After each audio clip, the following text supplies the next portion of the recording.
Halo teman-teman, Assalamualaikum warahmatullahi wabarakatuh. Selamat pagi. Waalaikumsalam warahmatullahi wabarakatuh.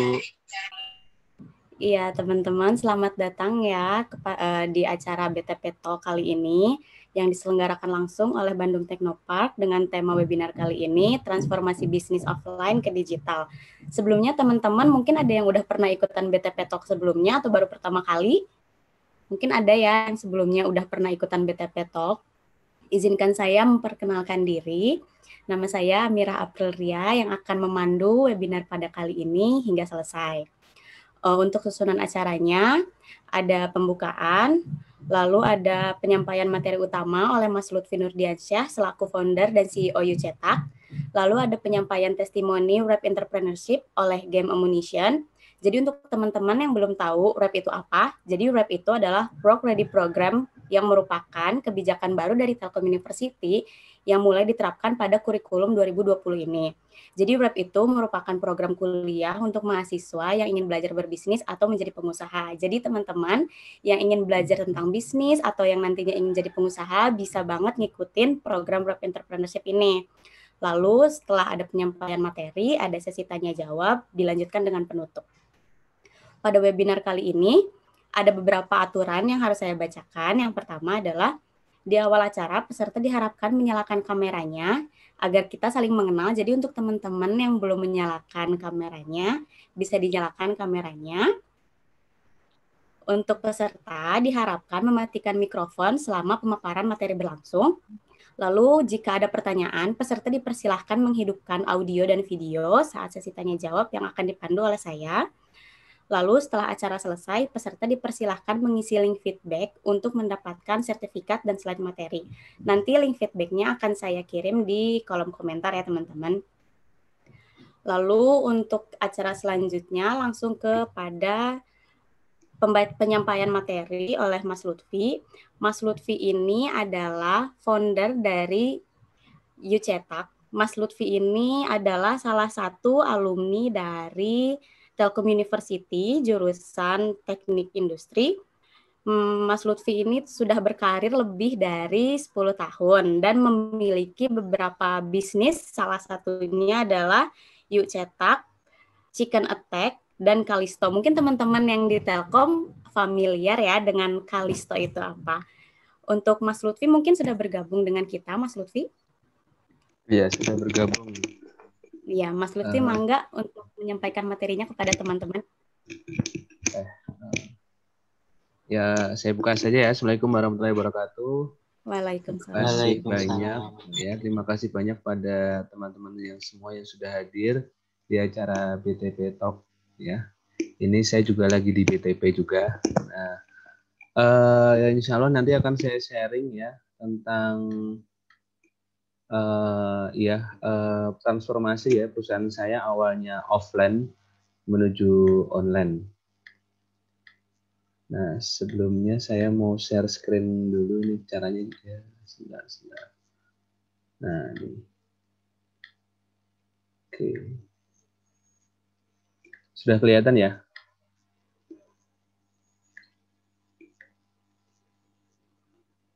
Sudah kelihatan? Siap, Mas. Amira, udah ya? Jadi sebenarnya saya cerita ya, saya perkenalkan saya Lutfi sebagai founder dan CEO ya Yucetak. Nah, Yucetak itu apa? Yucetak itu sebenarnya percetakan online ya, khusus untuk B2B, customer-nya B2B. B2B itu biasanya bukan melayani yang partai kecil, tapi lebih ke partai besar seperti contoh kantor, instansi, kampus, sekolah, dan sebagainya ya. Nah, awal mulanya seperti apa sih? Nah, mungkin, ini perkenalkan ya, saya Lutfi. Saya satu di Teknik Industri Universitas Telkom, S2 saya di ITB, jurusan manajemen industri ya, fokusnya ke manajemen industri.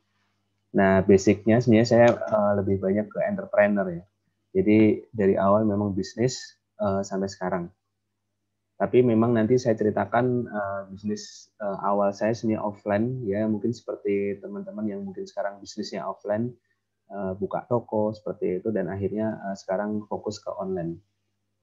Nah, jadi awal mulanya saya berbisnis itu dari obrolan kecil ya di kosan.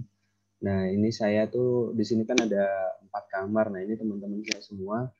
Saya asli Jogja, apa ya istilahnya ya, merantau di Bandung, dan kebetulan satu kosan ini sama-sama dari Jogja semua. Nah, kita obrolan kecil, intinya kita ingin bikin bisnis lah, bikin bisnis kecil-kecilan. Waktu itu memang niatnya memang ya barangkali bisa jadi tambahan uang saku lah gitu. Nah, yang kita lakukan pertama-tama makelar ya, kita makelar waktu itu namanya becak ya, becak kreatif. Kita bikin merchandise, bikin kaos, bikin apa, tapi semuanya makelar. Maksudnya tidak diproduksi sendiri, kita hanya mencari orderan, lalu kita cari suppliernya. Waktu itu kalau di Bandung itu di Jalan Suci ya, atau Suropati, itu banyak sekali. Nah, kita cari di sana, nah kita dapat margin atau dapat keuntungan dari selisih harga jual dan harga beli. Nah, ini beberapa orderan yang dulu pernah pesan di uh, apa ya, waktu itu namanya becak ya, becak kreatif. Nah, lalu saya melanjutkan bisnis kuliner ya. Nah, di bisnis kuliner ini yang tadi diceritakan ada Chicken Attack. Chicken Attack itu adalah fast food ya, fast food. Mungkin teman-teman dulu kalau mahasiswa kampus Telkom pasti tahu ya. Tahun 2012 2013 itu lagi jaya-jayanya. Itu karyawan saya itu bisa lebih dari 10 orang untuk satu toko. Nah, ini semua karyawan, dan omset juga alhamdulillah bagus banget sampai kebeli rukonya juga. Nah, tapi akhirnya gulung tikar juga. Jadi namanya bisnis tuh naik turun itu hal yang biasa ya. Nah, alhamdulillah dulu sempat naik pesat dan sekarang sudah tidak ada. Nah, ini waktu rame-ramenya dulu, mungkin kalau teman-teman angkatan sekitar 2012, 2013 ini pastinya tahu ya. Dulu alhamdulillah sangat laris. Nah, saya juga bikin usaha fotokopi ya. Ini usaha saya offline, ini awal saya usaha offline, yaitu mostly semuanya di bidang offline, yaitu ya sewa tempat ya, buka toko seperti itu. Nah, ini fotokopi dan printing, dan alhamdulillah sampai sekarang masih ada. Kalau yang Chicken Attack ini sudah gulung tikar, meskipun dulu jaya sekali ya, omset luar biasa besarnya. Yang fotokopi alhamdulillah yang masih bertahan sampai sekarang, tapi ya karena pandemi jadi ya tutup. Jadi memang gara-gara pandemi ini dampaknya sangat luar biasa ya.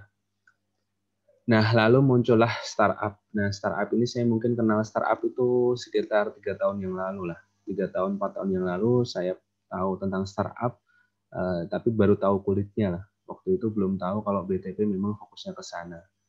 Nah, tapi sekarang justru malah fokusnya ke sana. Jadi startup itu apa? Sebenarnya startup itu perusahaan pemula yang berbasis teknologi ya. Jadi basisnya teknologi. Nah, kenapa teknologi? Karena memang teknologi itu membuat kita ya sebagai pengusaha itu growth-nya tinggi. Kalau misalnya kita hanya sekedar bisnis offline, sebagai contoh misalnya saya buka toko, ketika saya mau buka toko cabang pasti butuh modal ya.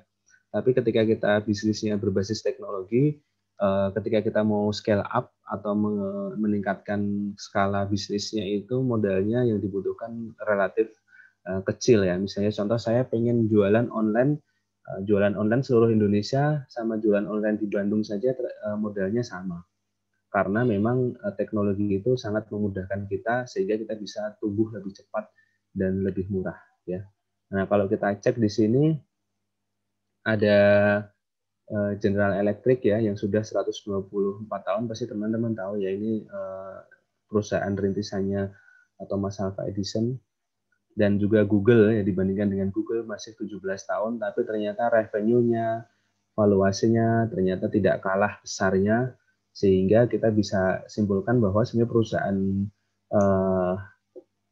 Google yang berbasis teknologi itu pertumbuhannya lebih cepat ya dibandingkan dengan General Electric. General Electric itu perusahaan yang sudah lama ya. Dan kita lihat di sini ada Kodak dan Instagram.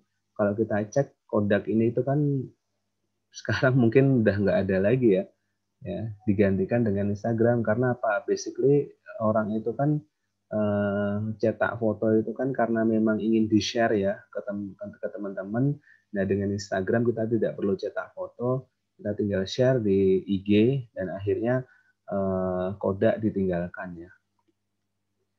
Nah, sehingga muncullah ide, saya awalnya basicnya itu kan ya di fotokopi, terus di percetakan, saya muncul ide bagaimana percetakan saya itu go online ya, membentuk startup, sehingga saya membuat website yang menyediakan solusi total pengadaan online produk custom dan percetakan untuk mangsa pasar bisnis B2B.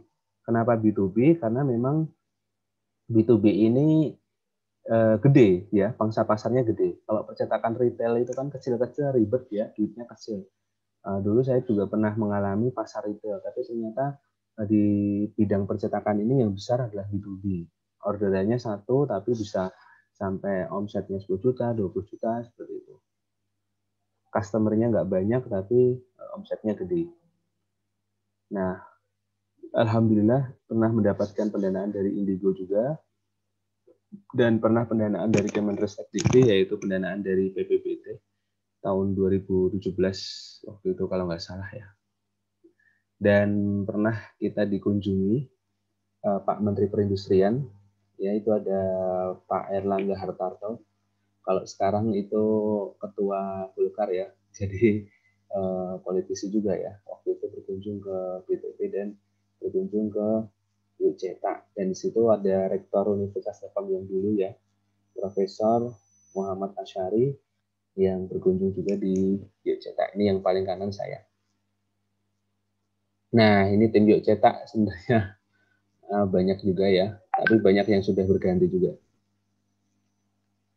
Nah, kita sebenarnya ada 50 jenis lebih ya produk percetakan, tapi sebagian besar sekarang kita produksi sendiri. Kalau dulu kita konsepnya adalah marketplace percetakan, sekarang kita fokusnya produksi sendiri. Jadi ada tempat produksi di BTP ada dan juga di luar juga ada. Tapi kita fokus ke produksi sendiri ya. Mesinnya punya juga.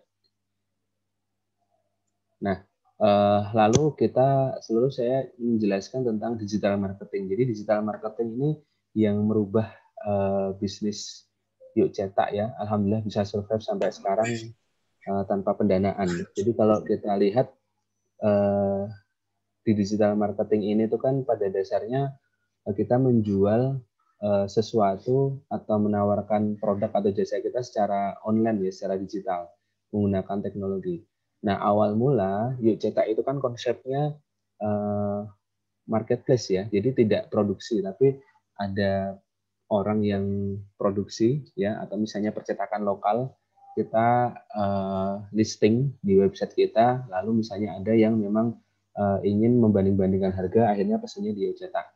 Tapi ternyata bisnis model tersebut tidak jalan karena memang basically orang-orang percetakan lokal itu tuh agak sulit untuk go online, dan mereka mending online sendiri ya daripada pakai platform kita. Dan juga untuk percetakan ini kan customisasinya banyak banget.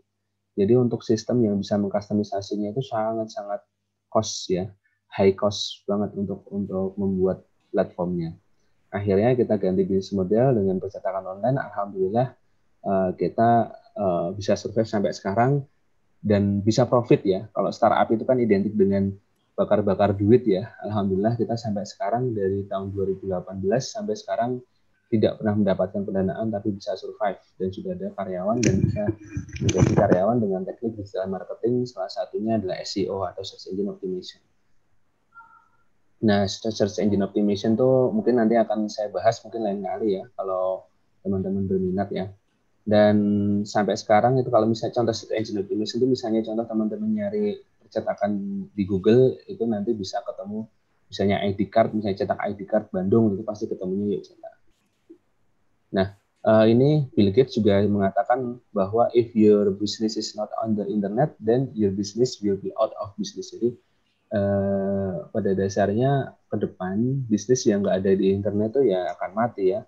Seperti yang saya alami, bisnis offline itu sekarang berdarah-darah. Modal yang dibutuhkan sangat besar ya dibandingkan bisnis online. Nah, kenapa digital marketing?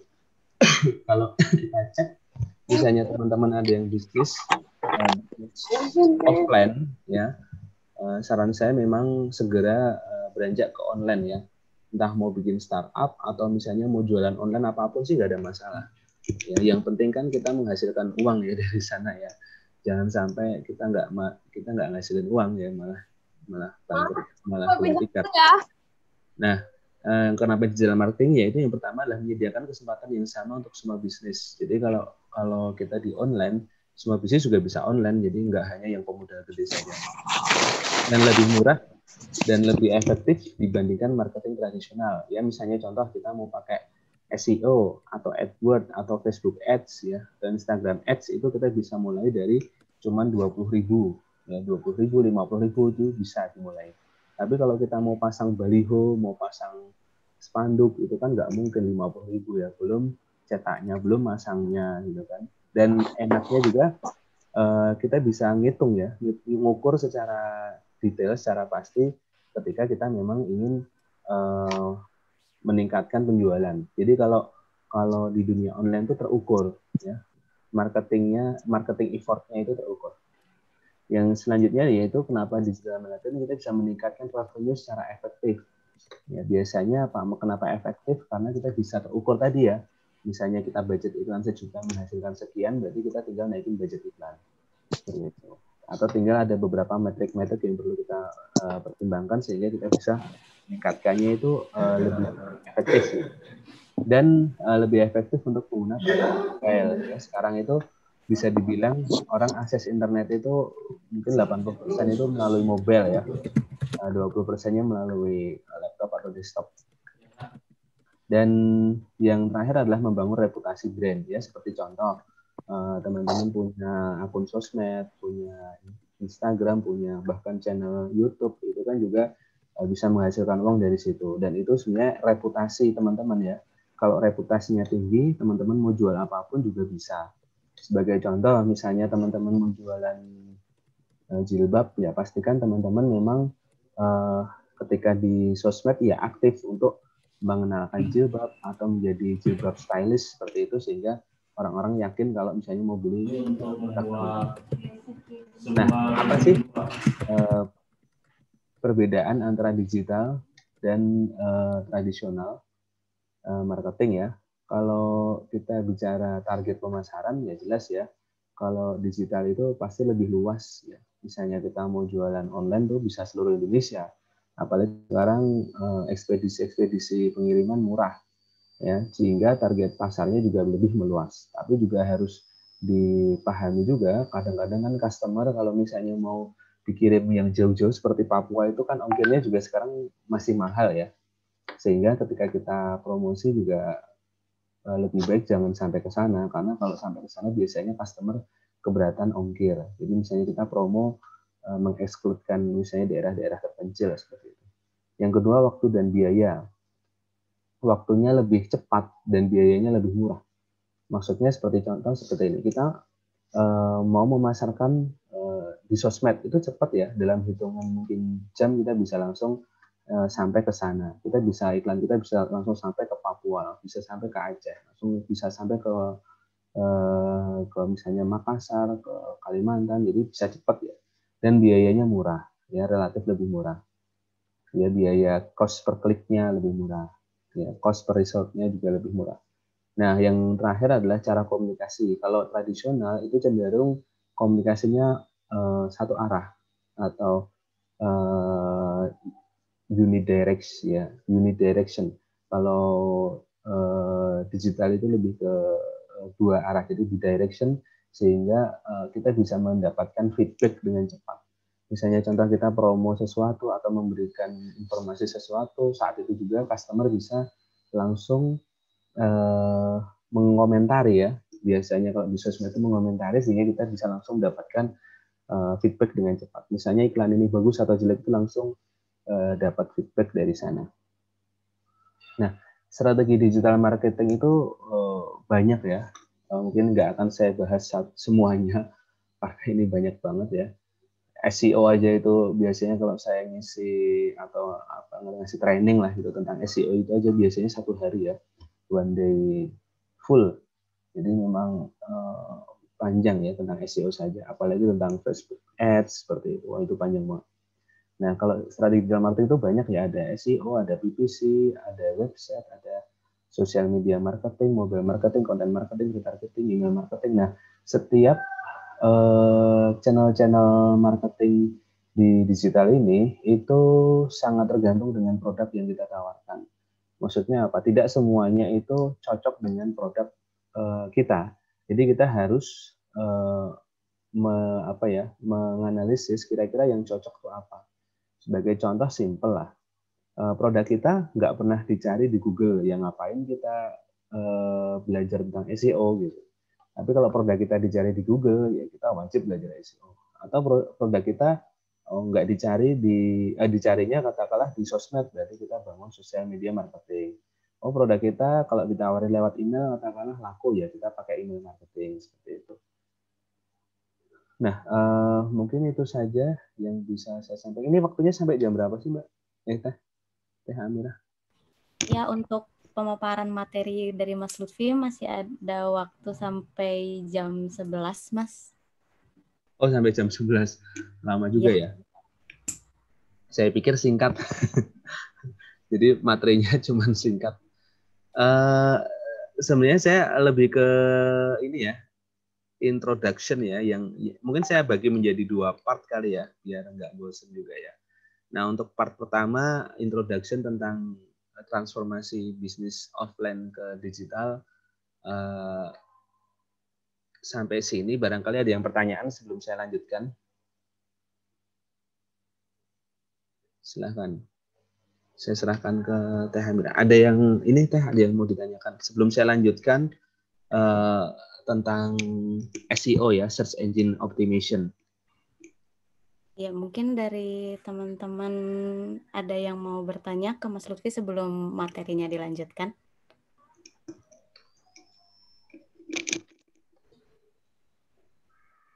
Atau mungkin dilanjutkan dulu aja kali ya, Mas. Nanti ada dilanjutkan di sesi tanya jawab untuk yang mau bertanya.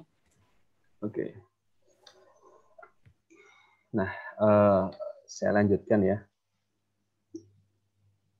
Saya lanjutkan. Jadi tadi adalah basic idea ya, kenapa saya dari offline ke online, karena memang offline ini itu apa ya, capitalnya itu tinggi banget ya, modal yang dibutuhkan itu tuh besar, dan untuk growth-nya itu agak sulit ya, dan juga secara bertahan juga nggak gampang ya, apalagi kita sewa kontrakan seperti itu. Akhirnya saya ke online. Jadi saya akan cerita tentang search engine optimization yang salah satu teknik yang saya pakai ya. Mungkin nanti teman-teman bisa pelajari lebih lanjut, karena ini juga nggak akan detail saya jelaskan, karena kalau saya detail itu biasanya seharian ya tersampaikannya. Jadi search engine optimization itu salah satu teknik digital marketing yang saya pakai untuk jualan percetakan online. Ya, Yuk Cetak itu pakai search engine optimization ya. Nah, pada kasus Yuk Cetak itu apa sih yang tadi saya jelaskan? Jadi konsep awal itu kan marketplace ya, tidak produksi sendiri. Tapi ternyata fail, dan dimulai 2017 pendanaan dari Indigo Telkom, dan pertengahan juga ada pendanaan dari PTBT.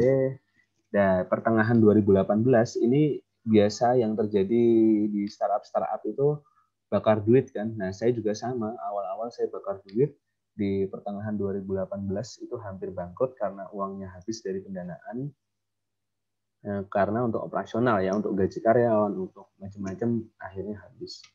Nah, lalu di pertengahan 2018 mengenal SEO dan AdWords, dan alhamdulillah saya pelajari, saya ikut workshop, ikut apa macam-macam, intinya alhamdulillah dari situ bisa survive sampai sekarang berkat ya teknik di salah satu teknik digital marketing, yaitu SEO dan AdWords. Dan ini saya cerita, ini saya datang ke guru saya. Saya punya guru digital marketing yang main SEO dan AdWords. Guru saya yang di tengah itu. Nah, yang di tengah itu guru saya, dia itu jualan konveksi, omset sebulannya itu bisa sampai 4 miliar. Karyawannya udah 100 lebih kalau nggak salah. Jadi jualan konveksi, omsetnya sebulan 4 miliar, karyawannya udah 100 lebih, dan 100% online. Ya, jualan konveksi 100% online, omsetnya bisa 4 miliar lebih gitu. Nah, saya belajar dari guru saya ini tentang SEO dan AdWords, alhamdulillah sekarang juga bisa survive ya. Tapi meskipun omsetnya belum mencapai 11 miliar ya, tapi ya alhamdulillah lumayan lah itu dibandingkan dengan awal-awal. Nah, dari sini asal mula saya ketemu SEO dan AdWords ya. Nah, pertanyaannya terbesar ketika kita belajar SEO ya, itu adalah apakah Anda memiliki website dan membutuhkan banyak pengunjung dalam jangka panjang.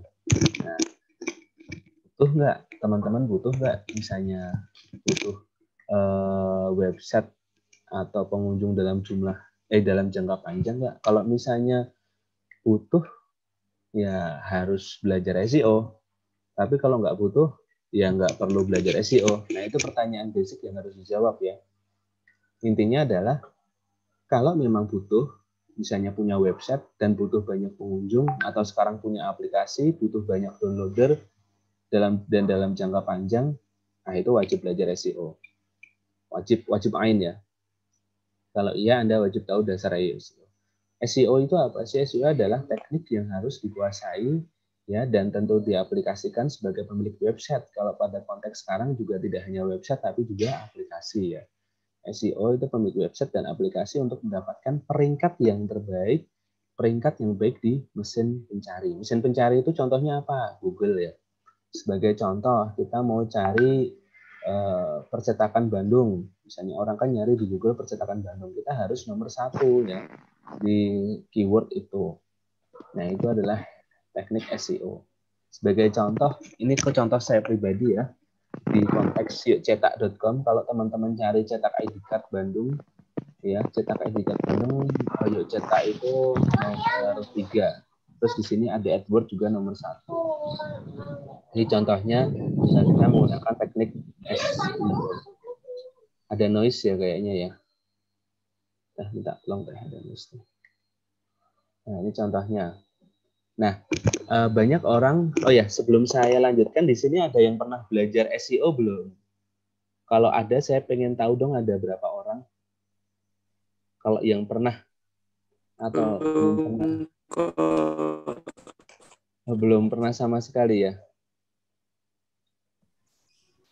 Oh, belum ada yang belum pernah ada yang belajar ya? Iya, mayoritas mungkin belum ya, Mas. Belum ya. Jadi banyak orang yang ketakutan belajar SEO ya. Padahal SEO ini tuh powerful sekali ya, bisa dapat duit banyak dari situ ya.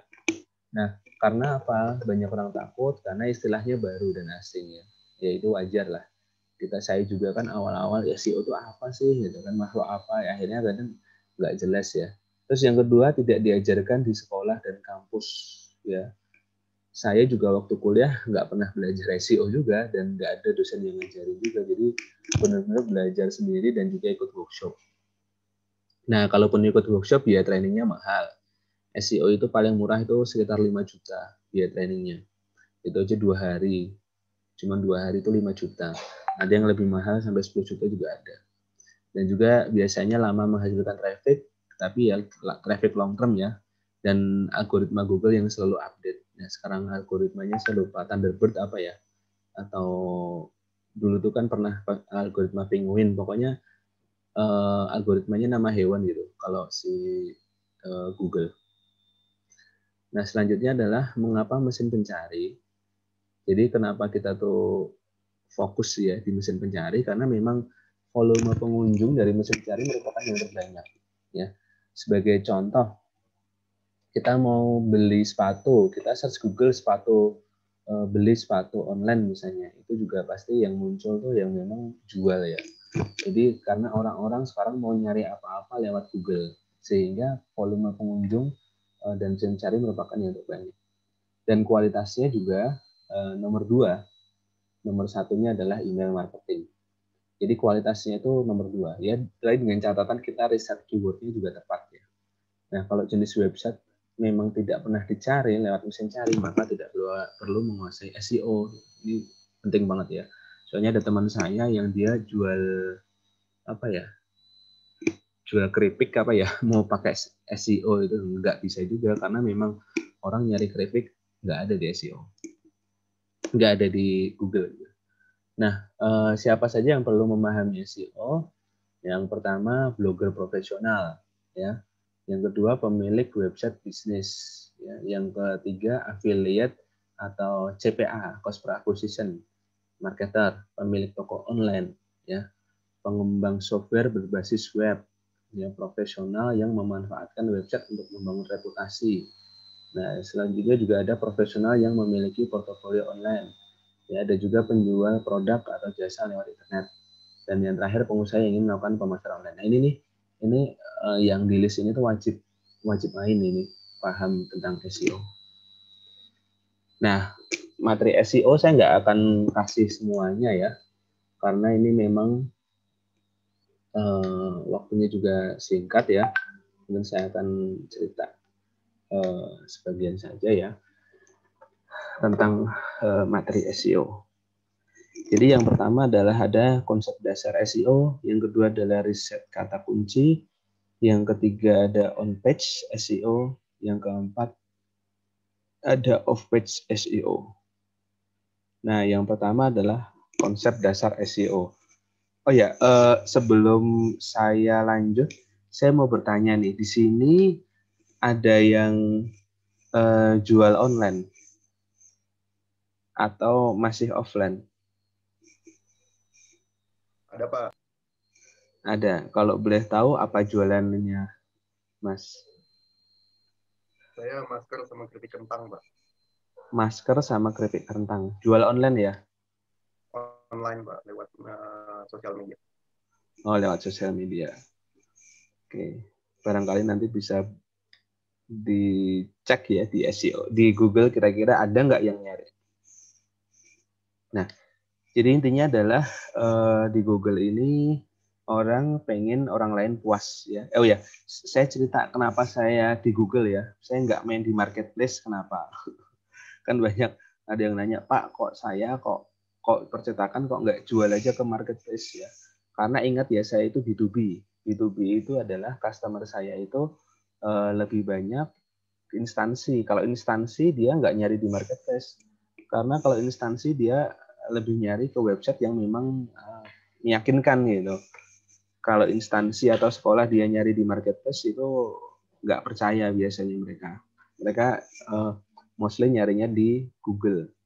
Kalau di marketplace tuh biasanya retail, pangsa pasar retail. Nah, saya nggak main. Dulu pernah saya jualan di Tokopedia, Shopee, Bukalapak gitu.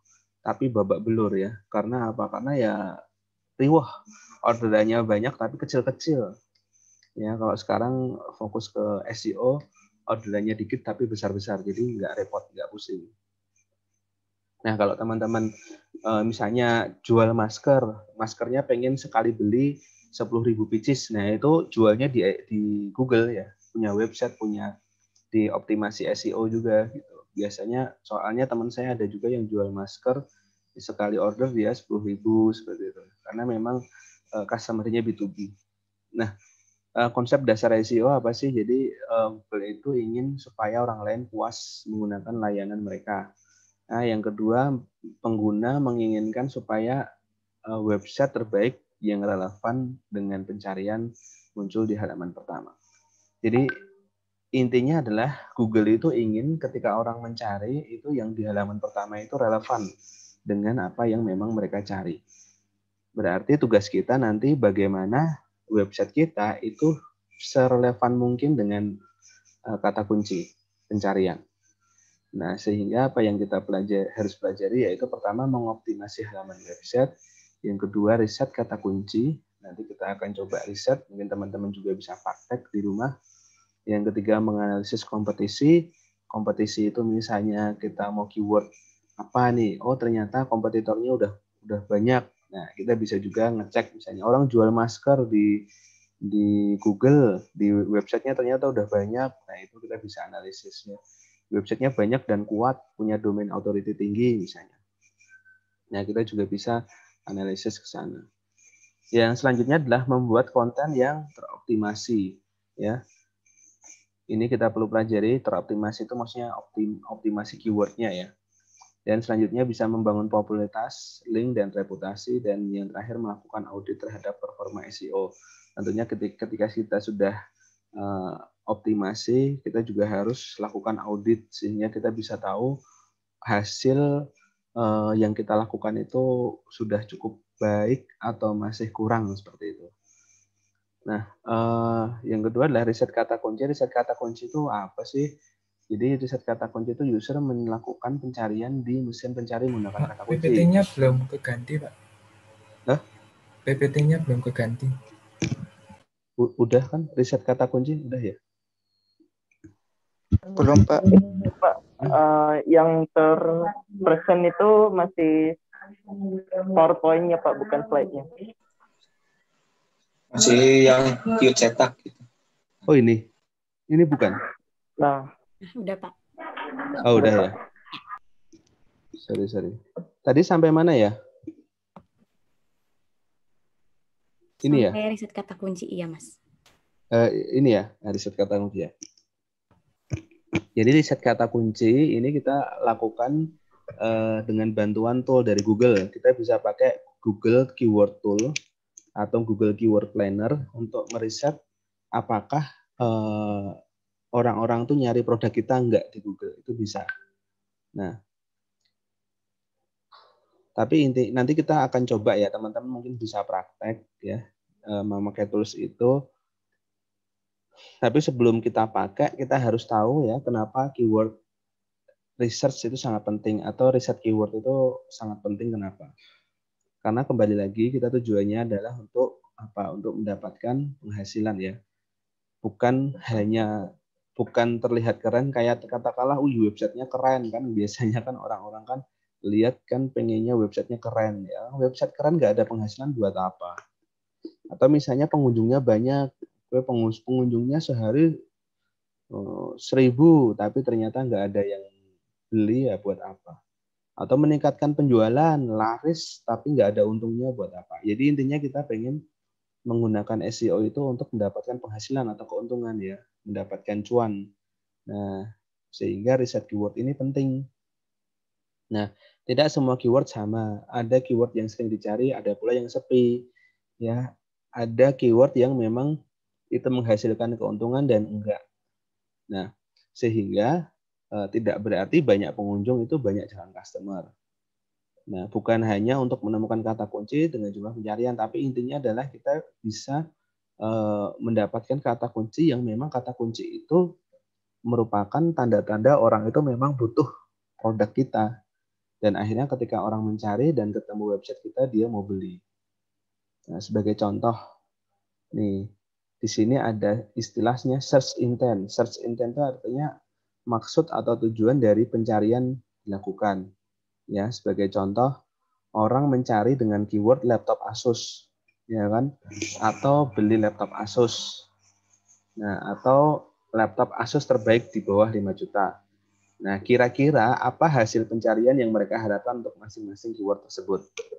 Nah, silahkan teman-teman jawab ya. Ini ada door prize nggak, Teh? Belum ada door ya. prize, tapi mungkin teman-teman yang bisa jawab boleh bantu dijawab ya. Nah, kenapa misalnya pencarian? Kira-kira apa hasil pencarian yang mereka harapkan untuk masing-masing keyword tersebut? Apa, yuk? Ada yang mau jawab? Harusnya ada door prize ini. Saya mau ngasih door prize tapi ongkir ditanggung, mau nggak? Wah, mungkin teman-teman ada yang bisa bantu jawab. Ada?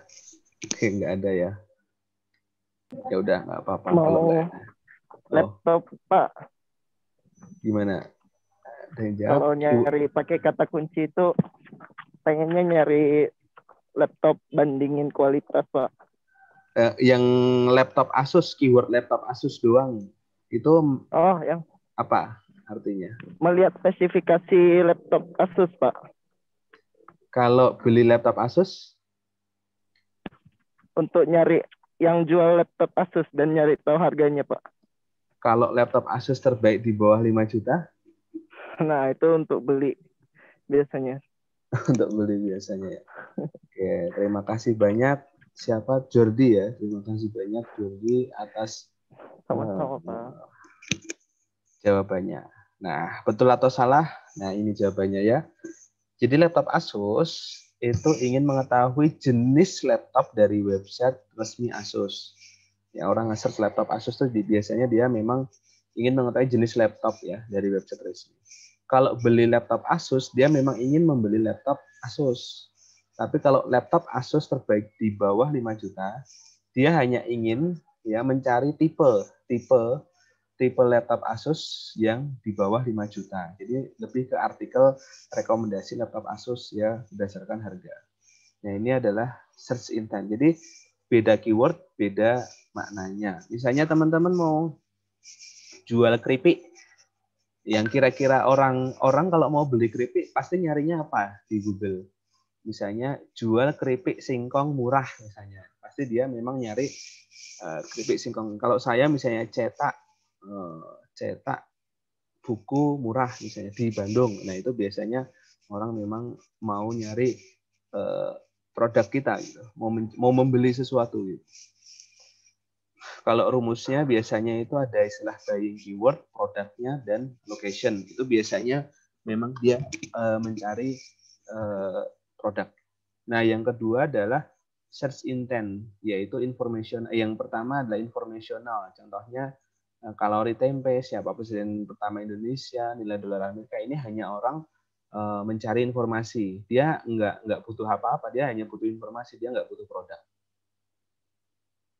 Yang kedua adalah search intent-nya adalah navigational. Nah, ini contohnya Garuda Indonesia atau Kaskus Launch atau login Facebook. Orang nyari di Google itu bukan nyari ya, sebenarnya cuma numpang lewat aja gitu. Jadi kita mau login Facebook, males nyari linknya, ya udah klik aja di Google login Facebook gitu. Jadi sebenarnya dia pengen ke halaman login Facebook tapi males gitu. Namanya numpang lewat.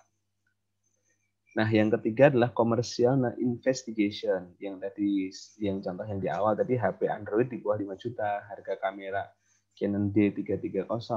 Ini hanya untuk mencari preferensi ya. Sebenarnya keyword-keyword ini itu tidak secara langsung menghasilkan penjualan, tapi bisa berpotensi menghasilkan penjualan kalau kita betul ya cara optimasinya. Ya. Nah, ini search intent yang keempat adalah transaksional. Nah, ini yang paling tinggi. Contoh beli baju batik online itu udah jelas orang mau beli baju ya. Jual sepatu futsal Nike atau iPhone bekas murah. Kalau saya adalah misalnya cetak buku murah di Bandung, itu udah jelas transaksional. Nah, kalau kita ingin menjual produk atau jasa harus punya keyword ini. Misalnya kita jasa apa? Jasa pembuatan website. Nah, kita bisa search jasa pembuatan website Bandung murah, misalnya. Itu biasanya orang memang mau mencari ya. Nah, lalu selanjutnya apa yang paling bagus berarti yang mana? Dari 1, 2, 3, 4 search intent ini yang paling bagus yang mana? Yang transaksional, Pak. Transaksional, betul ya. Transaksional. Tapi ketika kita optimasi, kita jangan hanya mengoptimasi yang transaksional. Karena apa? Nanti kita dianggap spam oleh Google, kita bisa di de-index dari Google. Nah, sehingga kita tidak boleh fokus di kata kunci transaksional. Nah, solusinya kita harus punya 3 jenis keyword tadi, informational, commercial investigation, dan transaksional. Nah, tahapan mencari keyword yang tepat ya, kita bisa dapatkan dari ide awal. Misalnya contoh, kita sebagai startup Traveloka atau tiket.com, kita pengen jual tiket pesawat. Ya kan, orang kan nge-search ya jual tiket pesawat di Google. Nah, kita bisa pakai Google Keyword Planner ya, search di Google aja, Google Keyword Planner itu salah satu tools yang bisa dipakai untuk riset keyword. Tapi ingat kalau yang gratis biasanya datanya nggak muncul. Ya, kalau saya yang berbayar itu bisa datanya muncul secara detail. Contoh, kita punya tiket pesawat. Ya, tiket pesawat itu adalah keyword utamanya, terus kategori utamanya tiket pesawat, kategori turunannya tujuan wisata, harga tiket, traveling, akomodasi, nilainya. Nah, intentnya, search intentnya ya informasional apa saja keywordnya. Ya, search intent-nya commercial navigation apa saja keyword-nya, yang transaksional apa aja keyword-nya. Nah, di sini dengan 3 jenis ini semuanya harus dioptimasi, jangan fokus ke transaksional saja. Sebagai contoh, misalnya kita nge-search tiket murah di Bandung, Jakarta, itu ketika di-search di halaman pertama Google pasti keluarnya ada Pagi-Pagi, ada tiket.com, ada Traveloka, itu udah jelas ya. Karena mereka memang menggunakan teknik SEO, bahkan startup yang besar itu pengeluarannya untuk SEO itu tuh mahal, ya. Bahkan mereka menggaji sampai puluhan juta untuk seorang SEO expert, karena ahli di bidang SEO itu harganya mahal. Karena memang tanggung jawabnya besar ya. Jadi orang harus muncul di halaman pertama Google. Dan marketplace juga sama. Contoh Tokopedia, Shopee, Bukalapak itu semuanya itu pakai SEO. Misalnya search aja, misalnya jual sepatu Nike murah, itu yang muncul pasti juga mereka-mereka. Entah Tokopedia, Bukalapak, Shopee gitu. Kenapa nggak website kita yang muncul ya? Karena mereka SEO-nya lebih kuat dibandingkan dengan kita. Nah, kita bisa pakai pertanyaan bantuan. Misalnya, apa permasalahan yang dimiliki oleh target Anda gitu kan? Apa yang membuat mereka tertarik ya memilih produk layanan Anda ya, atau permasalahan apa yang ingin diselesaikan, itu untuk informasional. Tapi kalau komersial ada beberapa pertanyaan, sebagai contoh apa yang menjadi pertimbangan mereka sebelum memilih produk seperti itu. Nah, itu bisa menjadi pertanyaan untuk membantu kita ngedevelop keyword ya. Nah, yang terakhir itu juga transaksional. Bayangkan Anda ingin membeli produk secara online, yang akan Anda cari dari Google itu apa? Seperti itu. Nah, ini kita bisa pakai juga keyword riset keyword dengan keyword tool.io. Nah, teman-teman bisa pakai tools ini. Saya juga sering pakai tools ini. Tapi tools ini memang tools dasar ya. Kalau misalnya mau tools yang lebih advance, nanti saya kasih ada beberapa list tools yang lebih advance untuk tahu riset keyword. Nah, ini contoh keywordtool.io. Dan yang ketiga, kita bisa dapatkan volume pencarian di Google Keyword Planner. Nah, ini yang saya pernah pakai, contoh cetak ID card Bandung. Ya. Nah, hati-hati menggunakan Google Keyword Planner, karena Google Keyword Planner itu kan basically melayani iklan ya, atau Google AdWords ya, layanan PPC. Ya, pay per click. Jadi kalau kita tuh fokus ke keyword-keyword ya yang disediakan oleh Google Keyword Planner, yang terjadi biasanya terlalu fokus ke keyword transaksional, itu bisa menyebabkan penalti. Nah, tools lain yang lebih advance ini ada Semrush, Ahrefs, Majestic, SEOQuack. Nah, yang saya recommended itu Ahrefs sama Semrush. Tapi Semrush sekarang mahal banget. Ya, akhirnya saya pilih Ahrefs. Ya. Kalau Majestic sama Moz itu saya pernah pakai, tapi nggak terlalu powerful. Yang bagus lengkap itu Ahrefs. Sampai sekarang saya pakai. Nah, selanjutnya ini nggak akan saya bahas ya tools-toolsnya ya, nanti belajar sendiri aja ya. Nah, yang selanjutnya adalah analisis tingkat persaingan. Ya, nah misalnya contoh keyword yang volumenya tinggi, persaingan iklan tinggi, belum tentu bagus karena bisa jadi kompetisinya juga sangat tinggi. Kalau di halaman 1 dipenuhi website e-commerce, misalnya Tokopedia, Bukalapak, Shopee, hindari ya, karena memang itu mereka sudah punya tim SEO sendiri, itu akan mati-matian ngalahin mereka ya, setengah mati. Nah, kalau ternyata di halaman 1 dipenuhi forum, situs, Q&A misalnya ya, nah itu bisa kita ambil keyword tersebut. Nah, strategi keyword kompetitor kita bisa, kalau misalnya Pak saya bingung nyari keyword, ya udah kita pakai strategi ATM ya, amati tiru modifikasi. Ya, bisa melihat strategi keyword kompetitor dengan menggunakan Alexa. Alexa itu salah satu tools juga. Teman-teman bisa search di Google Alexa.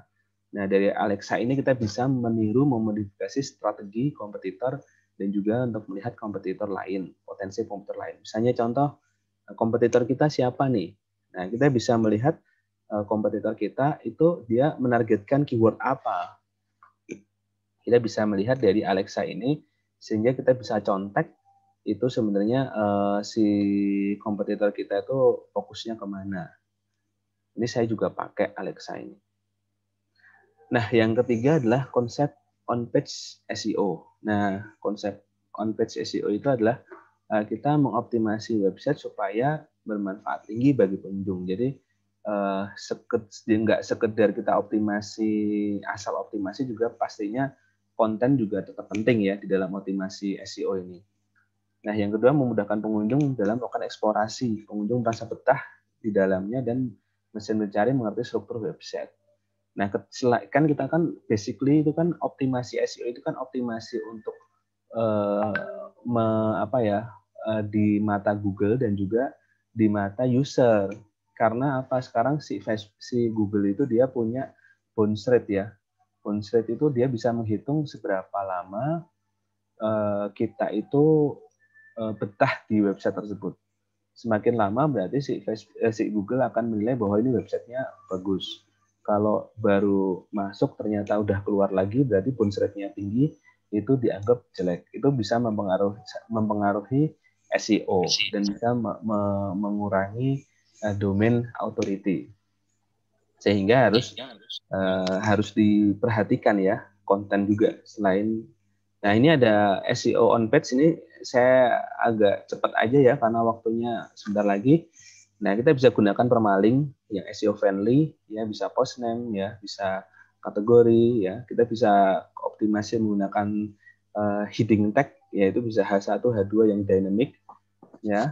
Kita bisa juga pakai desain yang responsif, ini penting banget. Jadi kita bisa maksimal di SEO-nya. Kita bisa pakai percepat loading website, misalnya contoh gambar-gambar dioptimasi, jangan terlalu gede resolusinya, sesuaikan resolusi dengan resolusi yang memang akan tampil, jadi efisien. Nah, kita bisa cek menggunakan GTmetrix atau Google PageSpeed, ya, itu kita bisa cek kecepatan kita. Ya, sebisa mungkin kita level A atau level B lah, itu skornya bisa A atau B. Kalau C ke bawah ya harus dioptimasi lagi. Nah, nanti di sini juga memberikan rekomendasi bagaimana cara mengoptimasi. Dan tentunya juga kalau misalnya pakai WordPress, pakai memang tema-tema yang memang fokus ke SEO ya. Nah, kita juga bisa gunakan skema markup. Ini gampang banget dipakai. Nah, kita juga pakai no index halaman berkualitas rendah atau low quality content, sehingga si crawling data dari Googlebot-nya itu tuh menganggap bahwa website kita itu tuh bagus karena yang halaman rendah itu kita pakai no index. Nah, ini fokus ke kekuatan link juice untuk halaman penting. Jadi dalam satu halaman itu jangan terlalu banyak link-link yang nggak penting, yang fokus ke link juice ke yang penting. Jadi kita pakai inbound link yang penting, apalagi outbound link ya. Inbound link itu adalah link yang di website kita sendiri, kalau outbound link itu di luar website. Nah, ini kita bisa gunakan XML sitemap, kita bisa XML untuk image juga kita pakai, kita bisa pakai sitemap untuk user juga pakai. Nah, ini hindari duplikat title text. Kita bisa pakai Google Search Console untuk ngecek apakah ada duplikat atau tidak. Nah, ini juga penting, hindari duplikat title description. Nah, tiap halaman itu title description-nya harus beda. Kita juga bisa pakai Google Search Console untuk melihat adanya duplikat atau tidak. Nah, ini ada hindari source description, ya, jangan sampai deskripsinya hanya sedikit. Jadi kita bisa edit di meta description.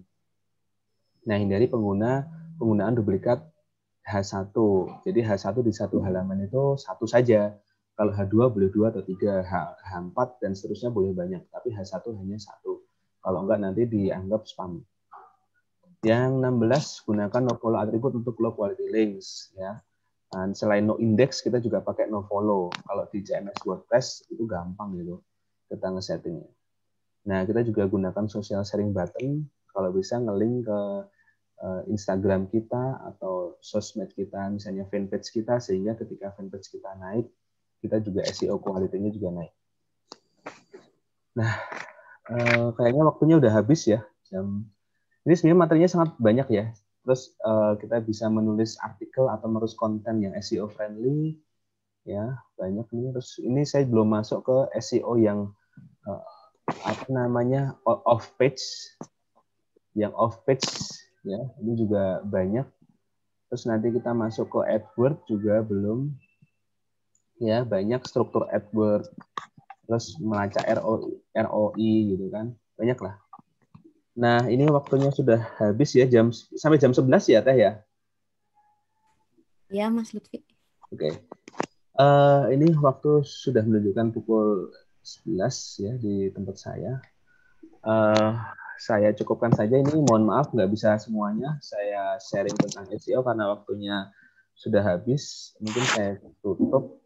Intinya adalah berhasil atau tidak itu rahasia Allah ya. Kewajiban kita adalah terus mencoba dan berusaha.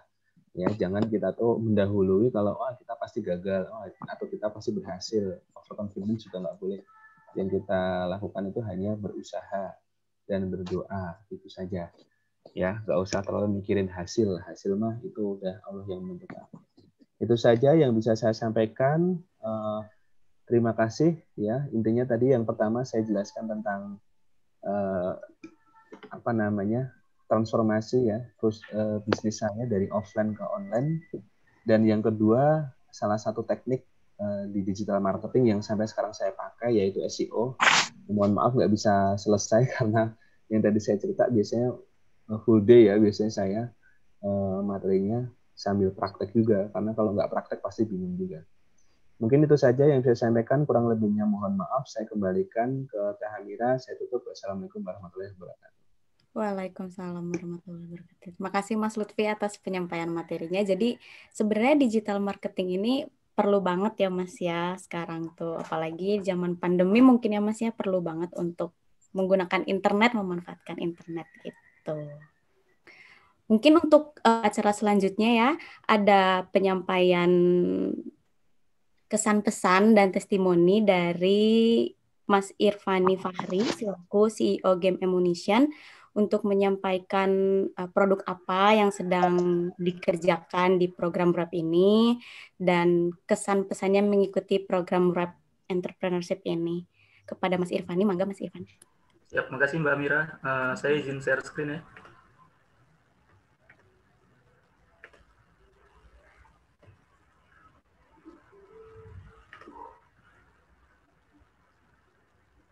Udah kelihatan ya? Ya, sudah Mas. Assalamualaikum warahmatullahi wabarakatuh. Selamat siang semua. Perkenalkan, saya Irfani Fahri dari S1 Sistem Informasi 2017 Telkom University, sebagai juga anggota dari program Web Entrepreneur. Di sini saya mewakili dari tim startup saya, Game Ammunition, di mana saya sebagai CEO dan foundernya juga. Mungkin dari nama startupnya udah pada tahu lah, ini startup ini fokusnya kemana gitu.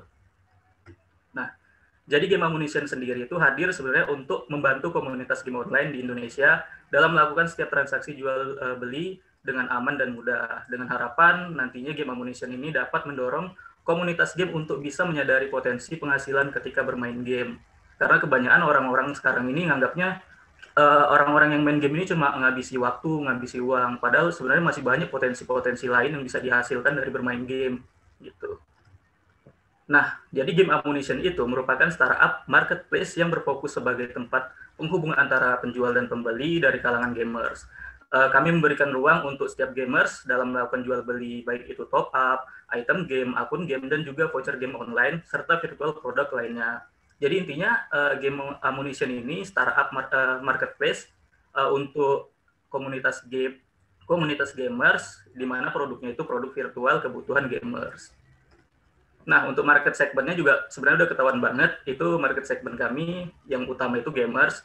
Namun karena kami ini menyasar virtual product ya, karena virtual product juga nggak serta-merta soal produk game online doang, kemungkinan kami juga bakalan memperluas market segment kami di waktu yang akan mendatang gitu. Nah, untuk produk dan jasa sendiri dari Game Ammunition, karena kami marketplace, ini sebenarnya lebih ke kategori layanan yang akan kami sediakan ya, itu ada voucher. Nantinya jadi di Game Ammunition itu penjual dapat menjual voucher dan pembeli juga dapat membeli langsung dari resellernya ataupun sellernya langsung. dan juga ada akun. Nah, jadi Game Ammunition juga menjamin bahwa akun-akun game online yang dijual di Game Ammunition itu merupakan akun yang bersih dan bebas dari hackback.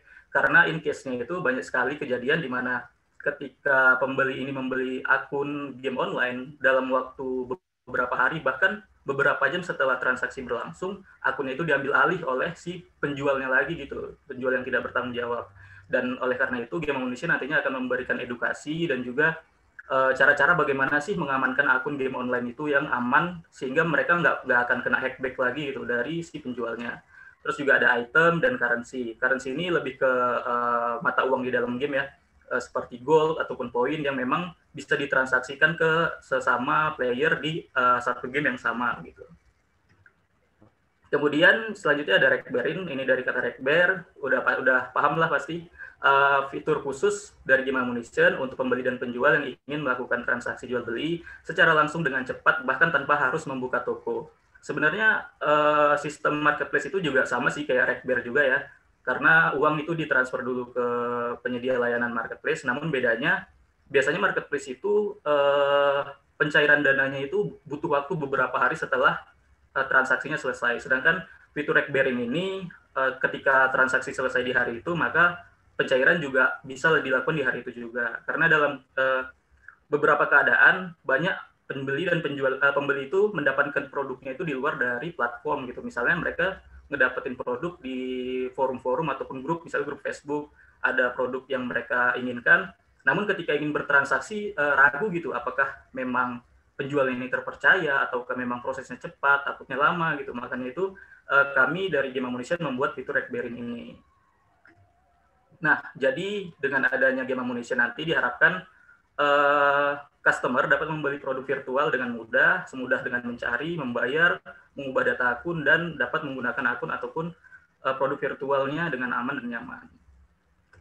Nah, ngomongin soal program REP, kegiatan apa aja sih yang udah kami lakuin di program REP ini? Yang pertama itu mengikuti workshop inkubator bisnis BTP, kemudian melakukan mentoring bersama mentor profesional, dan kebetulan untuk Game Ammunition sendiri, mentornya ini Pak Lutfi sendiri, pembicara kita pada hari ini, kemudian juga melakukan validasi ide dan customer. Jadi di REP ini diajarin bagaimana sih, diajarkan apa sih sebenarnya produk yang diinginkan oleh customer dan apakah memang produk kita ini layak dan memang dibutuhkan oleh customer, itu diajarin, dan juga siapa sih customer kita sebenarnya. Kemudian juga mulai menjalankan proses bisnis utama ya. Kami juga nggak mau nunggu-nunggu lama, kami juga udah mulai menjalankan proses bisnis utamanya, walaupun belum berbasis website, karena sebenarnya marketplace itu awalnya kan lebih dikenal dengan basisnya website ya. Tapi kami karena nggak mau lama-lama juga, kami lakukan secara manual. Dari situ kami mendapatkan feedback juga dari pelanggan, dan juga udah mulai mendapatkan traksi juga, transaksi juga udah mulai ada gitu. Selanjutnya kami juga udah melakukan diskusi bisnis dengan tim magister atau S2 Manajemen Telkom University, dan juga kami juga udah mulai menggait beberapa komunitas gamers ya di beberapa game. Nah, untuk kesannya sendiri, yang pertama itu kami sangat merasa senang karena kami ini di REP ini berada di antara orang-orang yang hebat, baik itu mentor ataupun pengurus inkubator bisnis, juga mentor-mentor dosen juga yang hebat-hebat, dan juga ini teman seperjuangan lah di UREP ini dengan ide-ide yang menakjubkan gitu. Dan juga kami juga merasa bangga karena bisa menjadi bagian di dalam program UREP yang dibuat oleh Bandung Technopark. Untuk testimoni, yang pertama itu dengan mengikuti program REP, kami mendapatkan pengalaman, pastinya pengalaman dan pengetahuan baru tentang bagaimana sih membangun bisnis dengan baik dan benar, didampingi langsung oleh dosen dan juga mentor profesional di bidangnya. Kemudian juga mengikuti program REP memberikan kesempatan kepada kami dan juga startup kami untuk berkembang lebih cepat, salah satunya dengan adanya program seed funding yang dilakukan yang diberikan oleh inkubator bisnis BTP. Kemudian juga berkat mengikuti program REP, bisnis kami yang kami lakukan itu lebih terarah dan terstruktur dalam mencapai tujuan dari startup yang ingin kami buat. Gitu.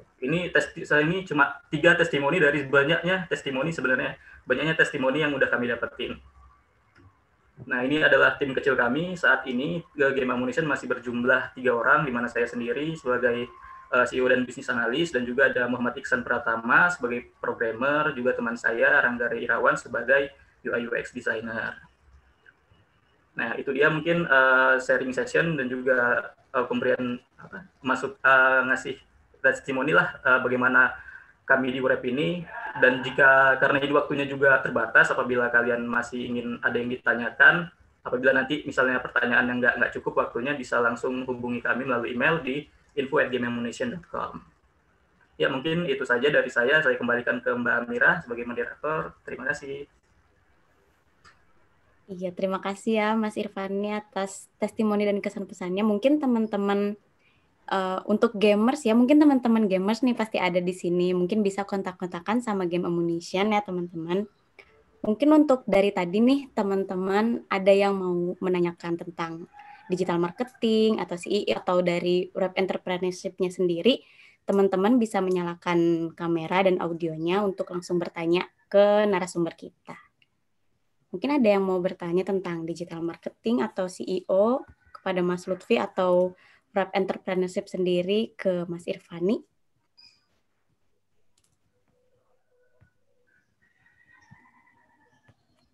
Mungkin aku mau bertanya ke Mas Lutfi nih, kan ada masa transisi dari bisnis offline ke online nih Mas.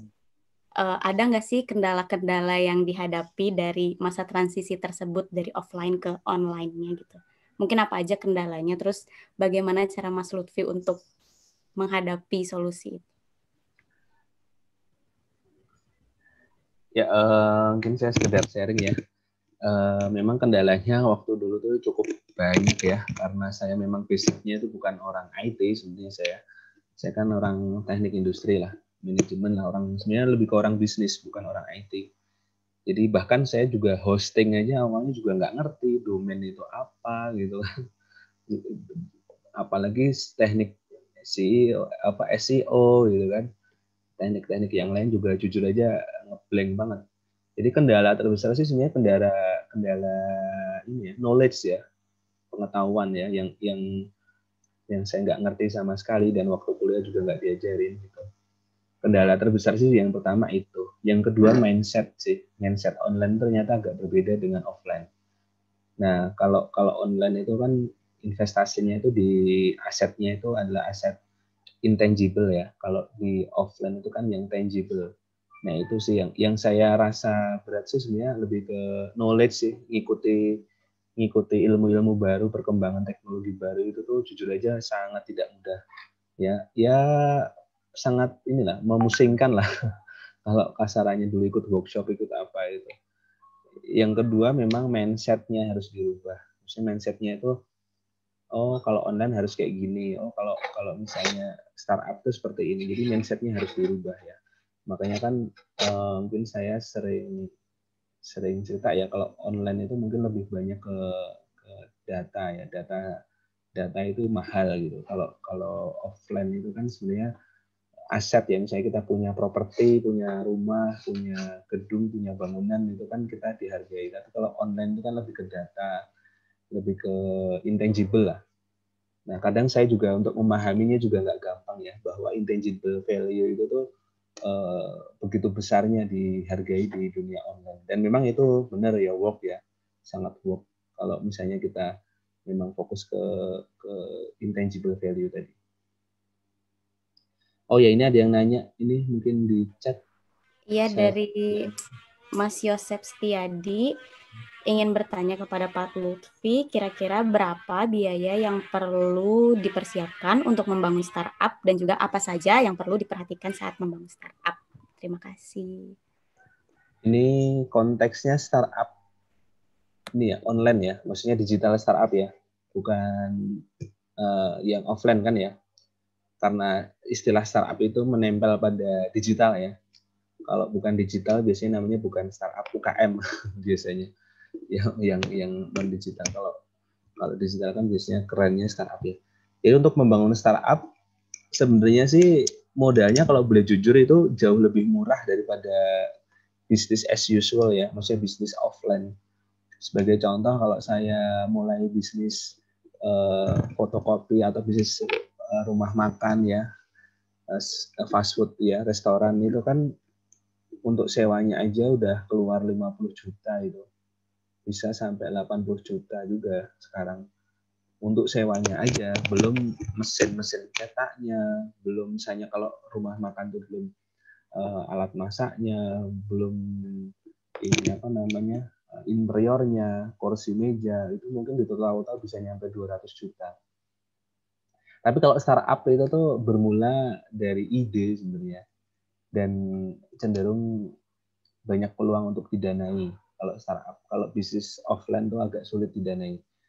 Nah, yang perlu dipersiapkan ya tentunya sekarang ide. Nah, kalau untuk biaya sih relatif murah kali ya. Apalagi kalau teman-teman bisa coding sendiri, bikin website sendiri, bikin aplikasi sendiri, mungkin juga nggak bayar gitu.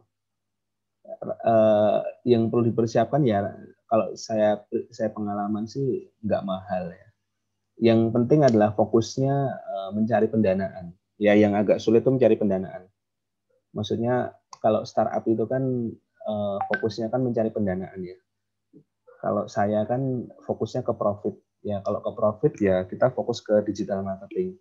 Tapi kalau mencari pendanaan ya itu kita fokus ke meningkatkan traction. Ya, traction itu harus ditingkatkan.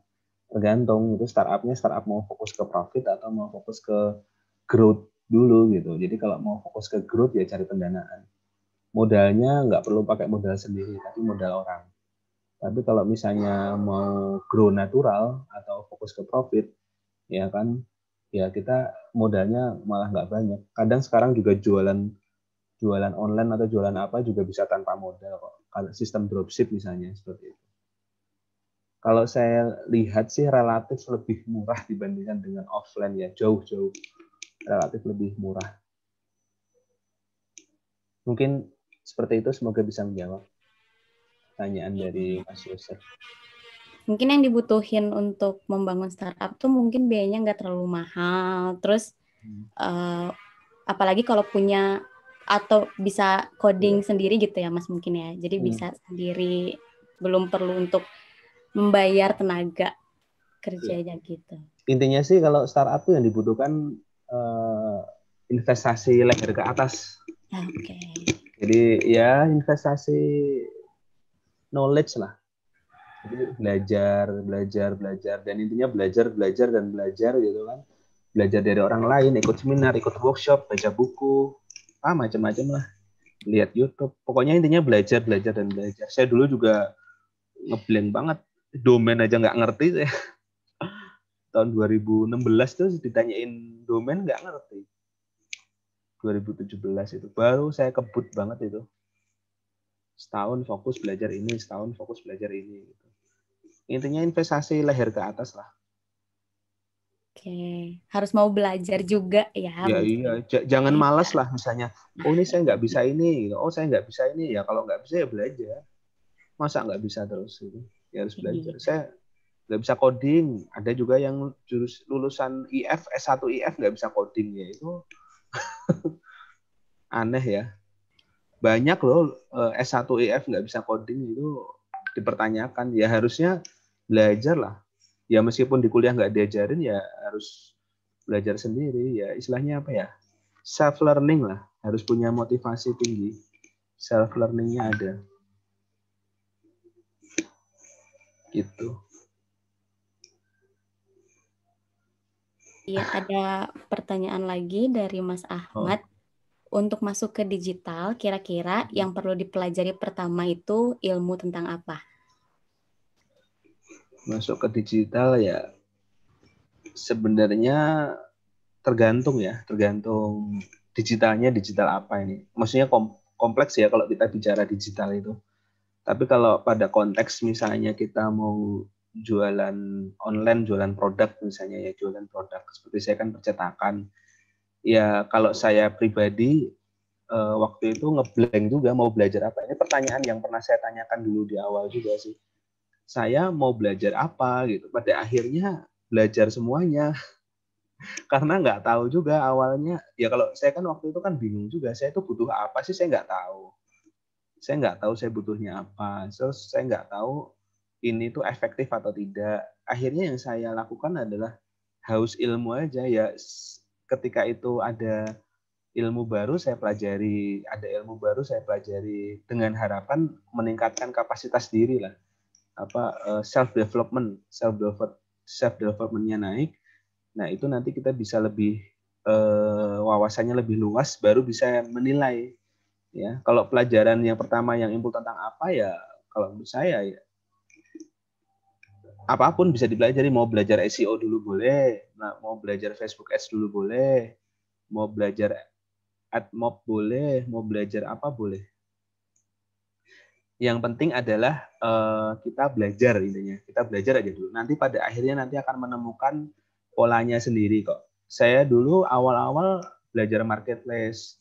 Oh, marketplace ternyata kayak gini. Terus belajar AdWords, SEO. Oh, ternyata kayak gini. Dan oh ya, ini penting banget. Banyak silaturahim. Nah, biasanya kita itu dapat insight bagus dari teman-teman. Misalnya contoh, saya ketemu teman SMA saya cerita saya bisnis ini. Terus teman saya nyaranin kenapa nggak pakai SEO gitu kan. Akhirnya saya belajar SEO. Jadi banyak silaturahim lah. Banyak ketemu mentor bisnis itu biasanya yang mengarahkan kita. Kalau kita bingung, ya kita harus banyak silaturahim. Nanti kalau kita banyak silaturahim sama orang-orang di atas kita biasanya dapat pencerahan gitu. Maksudnya dapat saya harus ngapain. Tapi kalau yang perlu dipelajari ya sebisa mungkin semuanya dipelajari meskipun tidak mendalam ya.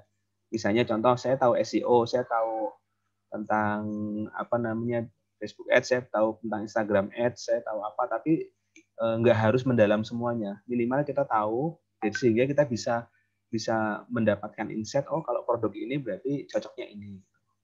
Nah, ketika udah tahu kita cocoknya di mana, baru kita fokus ke sana. Contoh di awal saya belajar semuanya, tapi nggak kulit-kulitnya aja. Saya belajar ini affiliate marketing, gitu kan. Bahkan saya belajar waktu itu tuh eBay gitu. Tapi ya nggak fokus ya, tapi sekedar tahu saja. Nah, nanti kalau misalnya sudah paham kulitnya, baru kita menentukan kita mau fokus kemana, baru ikut workshop, ikut apa gitu. Udah jelas ya? Banyak gaul juga. Oke. Mungkin ada teman-teman lagi yang mau bertanya kepada narasumber kita, Mas Lutfi atau ke Mas Irfani mungkin teman-teman.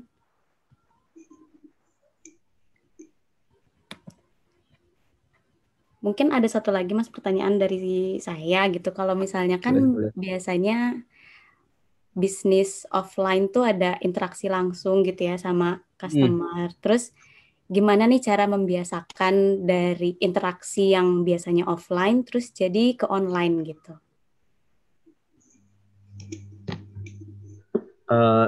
Maksudnya gimana? Saya interaksi gitu?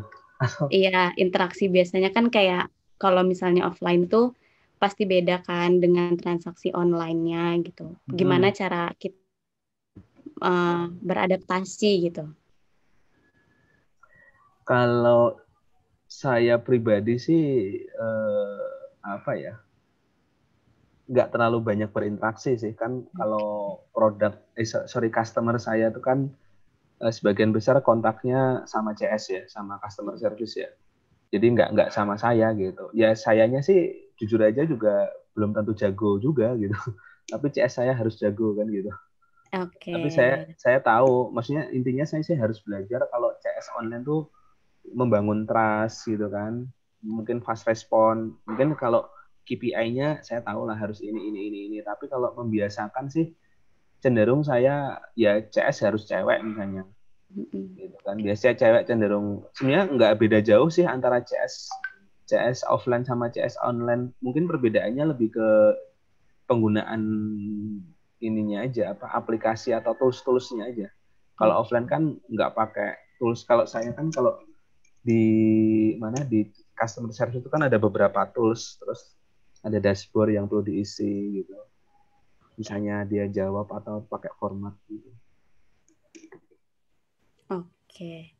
Nah, ada pertanyaan lagi dari Vicky Yuda Bimantoro. Mau tanya Pak, untuk email marketing itu dimulainya dari mana? Ini Vicky ini kalau boleh tahu jualan apa dulu ini? Mangga Kak Vicky. Kalau boleh tahu.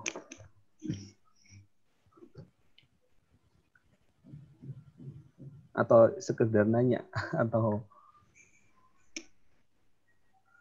Oh, baju pakai email marketing tuh baru tahu saya. Email market.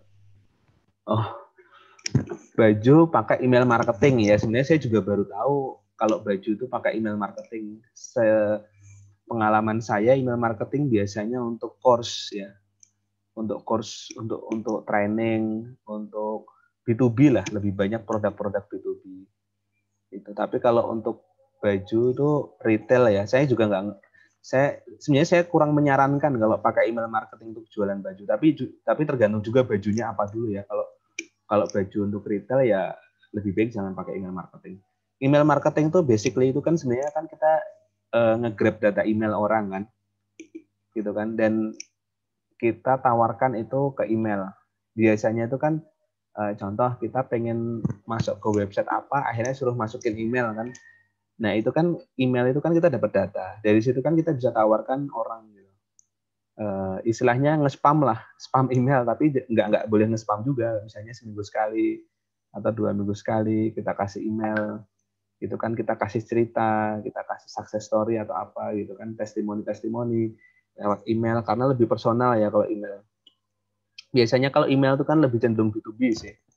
Biasanya, misalnya perusahaan apa, misalnya PT Telkom gitu kan, kita kasih email setiap minggu sekali tentang apa, info apa, ya nanti akhirnya mereka tertarik, akhirnya ngontak kita gitu.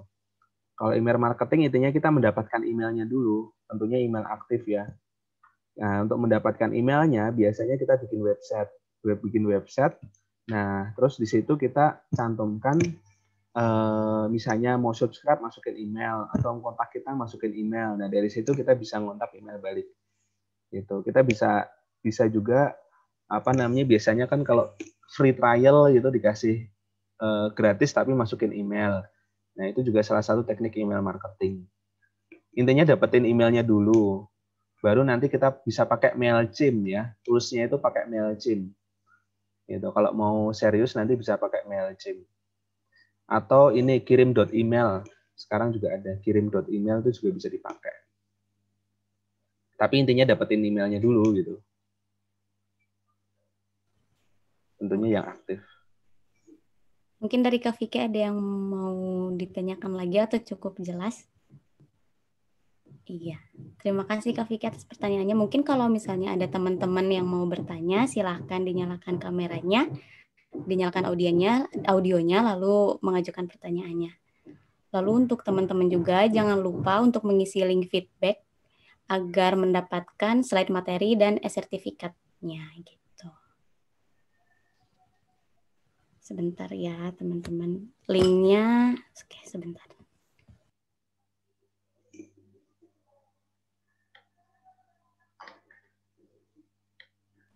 Mangga mungkin teman-teman dari Mas Jordi mungkin bisa. Nah, biar bisa konsultasi langsung sama Mas Lutfi.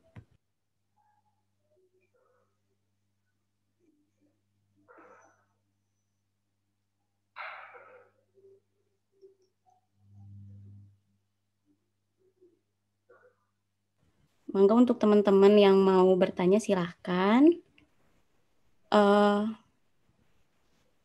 Mungkin ada yang nggak bisa ngisi feedbacknya, karena kalau di saya bisa dibuka teman-teman.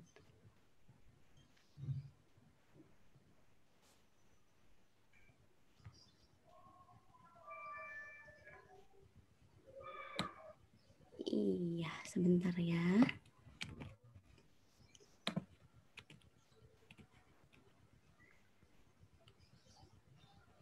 Mangga ya teman-teman untuk mengisi link feedback agar bisa mendapatkan e-sertifikat dan slide materinya. Mungkin kalau misalnya tidak ada yang mau mengajukan pertanyaan lagi, dicukupkan mungkin ya webinar kali ini. Terima kasih kepada Mas Lutfi dan Mas Irfani selaku narasumber kita pada webinar kali ini. Terima kasih juga kepada teman-teman yang telah mengikuti webinar kali ini. Terima kasih. Saya tutup webinar kali ini. Wassalamualaikum warahmatullahi wabarakatuh.